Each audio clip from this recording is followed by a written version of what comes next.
So it looks like you've got the vertical asymptotes and the zeros right. It looks like you're having a hard time with finding any kind of stretch factor. So what you've got to remember is what we have right now is we have some stretch factor times x plus 5 times x plus 4 over x plus 3 times x minus 1. And then we got to find out, well, we know the y-intercept is 10, so when x equals 0, y equals 10, we can replace those values in this expression. That'll give us 5 because it's 0 plus 5 and 4 and 3 times negative 1.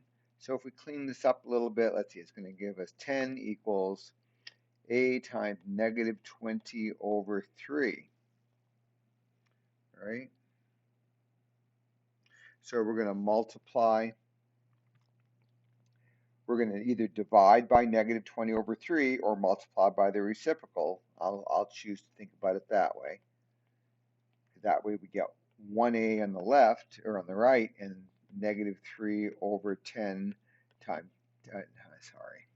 negative 3 over 20.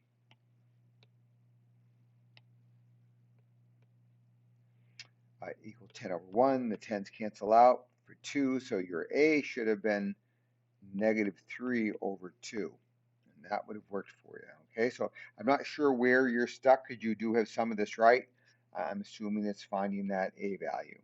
If this had been another point, well, then we would have had, just like we did with polynomials, you have to plug in an x, and it's not quite as slick and easy. Okay, hope this helps.